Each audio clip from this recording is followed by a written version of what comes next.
to Names and Sins workshop. I hope you are all having a wonderful day. Today we are going to be reviewing Spells for Forgetting by Adrienne Young.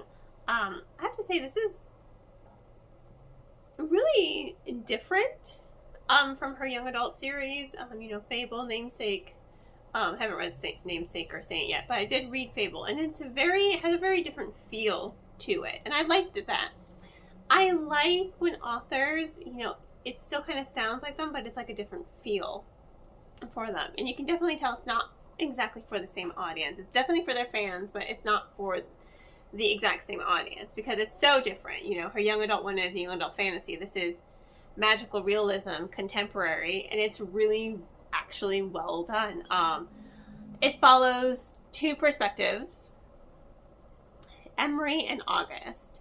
And the story, it follows Shorsha Island and tight little community on this island. It's like a small town basically, and everyone's up in each other's business and whatever. And August, about a decade prior, he was accused of murdering his friend Lily Morgan. Now there was no evidence to it, but due to that, he and his mother left the island. But he's coming back to return his mother's ashes to the island. And the hostility is still there. Now, I love the mystery of it, and I love the atmospheric storytelling here. Because yes, it follows August.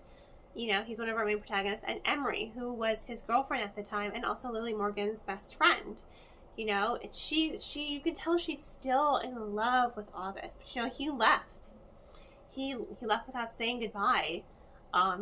Given the way the town was reacting to him and everything, he was accused, but with no evidence, they couldn't prosecute.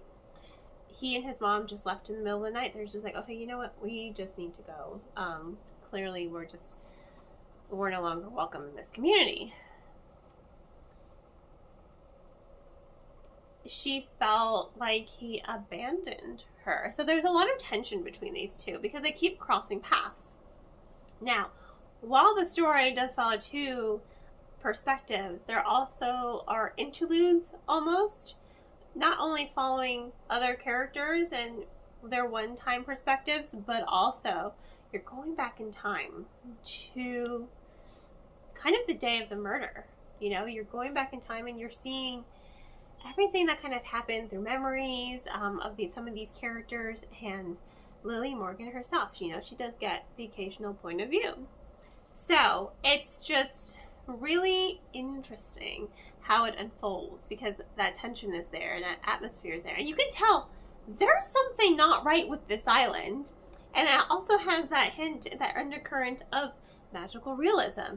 You can tell that there's something not right in this community, that they are hiding something. And it gets to the point where she's like, okay, what are they hiding? What is this mystery? Is it connected to Lily's death? Were they someone trying to just frame August? What is going on? So you're invested in this mystery, like everything that's going on and leading up. And it's not like a slow novel, but it's unfurling, very hauntingly, very eerily, very atmospherically, this mystery, and you are like engaged in it. But not only that, you're also kind of engaged in that tension between Emery and August. Like, they are not over each other at all by any means. They're each other's soulmates, basically. They love each other, and I love their journey to finding each other again. But even then, however,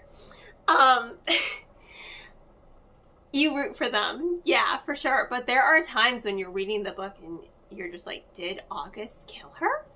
Just because of some of those past interludes and the memories and the way the story unfolds, it makes you think sometimes like, maybe he did do it. But you still want them to be together because it's just like, oh, you lost so much time with one another. You guys deserve some time together. Like, you can clearly love each other, right?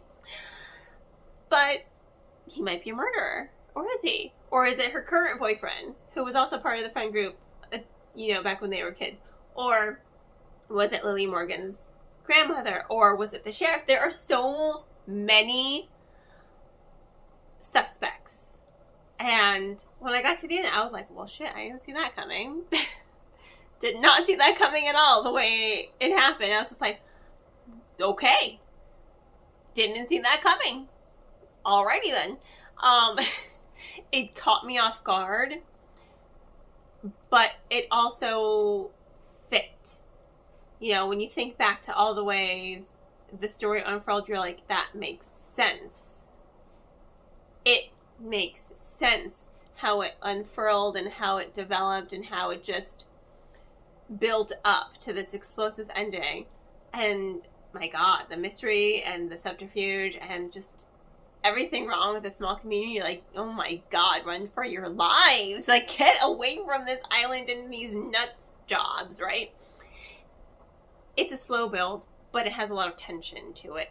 So even though it's slow, that rising tension is what really keeps you hooked and engaged from beginning to end, alongside that sexual romantic tension between Emery and August. I mean, you just feel for them. You really do feel for them. And they're really good. They really do have good voices and good characterization and personalities. And God, when they just wrap each other in each other's arms, I'm just like, this is it. Good for you guys. But you know, it was a really good read. It's definitely something different. It is more mature. It's more magical realism, contemporary. It's a little bit like,